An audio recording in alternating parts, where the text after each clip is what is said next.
स्वागत है students. Question यहाँ पे गिवन है कि large tank is filled with water. ये पूरा एक बड़ा सा टैंक है जिसमें पानी भर दिया गया। डेंसिटी भी बोल दिया है 10 to the power 3 kg पर मीटर क्यूब ले लेना है।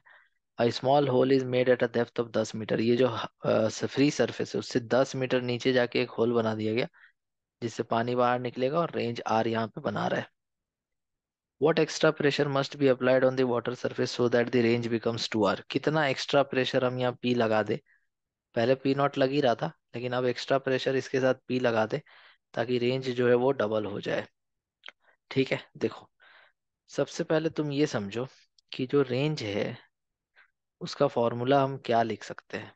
तो रेंज का फॉर्मूला हम लिख सकते हैं वेलोसिटी इंटू टाइम। और वो वेलोसिटी यहाँ से निकलने वाले फ्लूइड का होता है।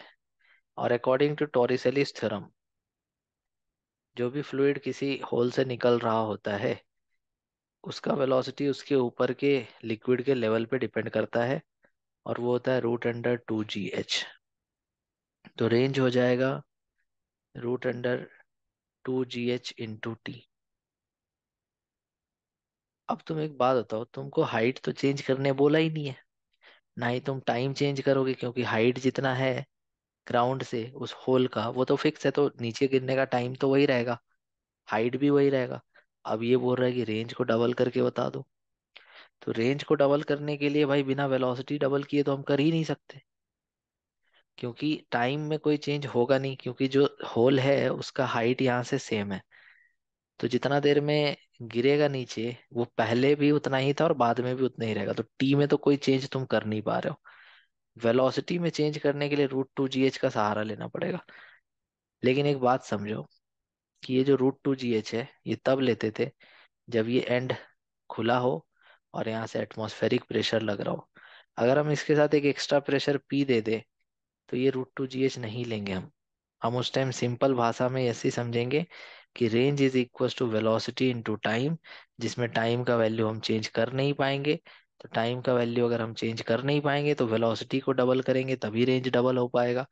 तो जा करके मेरा रेंज आर से 2R हो पाएगा। अब एक बात और समझो यहाँ पे कि अगर हम यहाँ पर शुरू में जो कंडीशन दिया है इसके लिए इसका नाम रख दो .1, और इसके जस्ट बाहर होल के जस्ट बाहर रख दो .2। ठीक है, दो पॉइंट्स ले लो, एक .1 होल के जस्ट बाहर .2 और एक फ्री सरफेस पे .1। अब इन दोनों पॉइंट्स के बीच में बर्नौलीज थ्योरम लगा दो। रेफरेंस तुम इसी को मान लो। तो P1 plus half rho V1 square plus rho GH1 equal to P2 plus half rho V2 square plus rho GH2। अब हमने रेफरेंस 2 को ही माना था तो उसका हाइट तो 0 होगा ना। क्लियर है। और ये लार्ज टैंक है तो जो वेलोसिटी से ये लेयर नीचे आएगा वो तो लगभग टेंस टू 0 ही होगा। P0 यहाँ पे क्या है, एटमॉस्फेरिक प्रेशर, प्लस हाइट कितना है उसका रेफरेंस है रो GH 10 मीटर ही है। P2 भी तो बाहर का पॉइंट है, P0 plus half rho V2 square. P0 cut गया। ठीक है, तो यहाँ से जो V2 है वो आ जाएगा, रो भी कट जाएगा, √2GH ये आ गया। ये तो चलो शुरू का कंडीशन था, है कि नहीं। तो अब हमको यहाँ पर H तो पता ही था कितना, 2 × 10 × 10, मतलब 10√2 मीटर पर सेकेंड। तो इतना वेलोसिटी से पानी जब बाहर आ रहा था रेंज मेरा R था। अब हम क्या करते हैं कि अब हम प्रेशर को बढ़ा देते हैं। ठीक है, सेम टाइप का एक कंटेनर बना लेते हैं। ठीक है, जिसमें कि पानी का लेवल जितना उसमें था उतना इसमें भी है। होल यहाँ पे 10 मीटर नीचे बना दिया, यहाँ होल जो है 10 मीटर नीचे बना दिया। यहाँ प्रेशर पहले लग रहा था 1 पे P0, लेकिन अब हम उसमें बढ़ा करके P कर दिए। और यहाँ पे पानी आ रहा था V से बाहर, V2 से बाहर।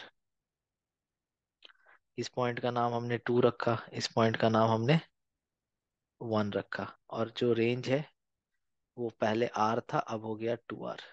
ये सारा चेंजेस आया। फिर से हम बर्नौलीज थ्योरम लिखेंगे बिटवीन दीज 2 पॉइंट्स 1 and 2। तो pressure at 1 plus half rho V1 square plus rho GH1 is equal to pressure at 2 plus half rho V2 square plus rho GH2। अब चूंकि 2 को हम रेफरेंस मान रहे हैं तो इसका हाइट 0। साथ में ये लार्ज टैंक है तो यहाँ से जो लिक्विड आएगा उसका वेलोसिटी लगभग 0। P1 क्या है, P0 पहले था और P उसमें बढ़ाया गया, plus rho GH, height H 10 metre, P2 भी तो P0 ही है, plus half rho V2 square.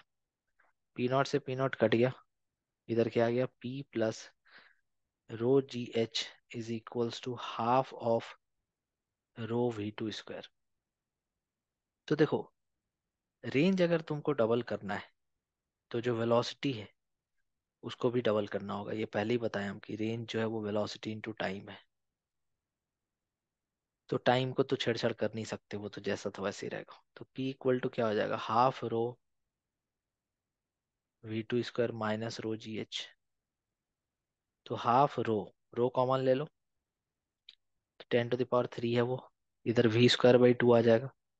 V² तो हमको ये वाला V मत लिख देना, रेंज मेरे को डबल चाहिए तो इसका डबल वेलोसिटी मतलब 20√2 का स्क्वायर। तो यहाँ पे 20√2, चलो पूरा लिख देते हैं। तो हाफ रो का वैल्यू 1000, V² हो जाएगा 20√2 का स्क्वायर, मतलब 20 का स्क्वायर 400 और 400 इंटू 2, 20√2 का स्क्वायर 400 इंटू 2, 800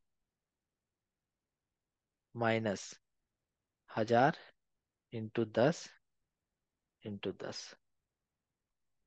तो हमने देखा यहाँ पे 400 से कटेगा, कितना कॉमन आ रहा है, 1000 कॉमन आ रहा है, तो P इक्वल्स टू 1000 कॉमन आ गया, कितना बचा यहाँ 400 और यहाँ कितना बचा 100। तो ये कितना आया, P इक्वल्स टू 300 और इधर 1000, मतलब कि 3 इंटू 10 का पावर 5 लिख सकते हो पास्कल। तो 10 का पावर 5 पास्कल का मतलब 1 ATM होता है, तो 3 इंटू 10 का पावर 5 का मतलब कितना, 3 ATM। तो जो प्रेशर हमको बढ़ाना पड़ेगा ताकि रेंज यहाँ डबल हो जाए, वो कम से कम 3 ATM प्रेशर हमको यहाँ बढ़ाना पड़ेगा। और इस तरह से इस क्वेश्चन को बनाया जा सकता है। Thank you so much for watching.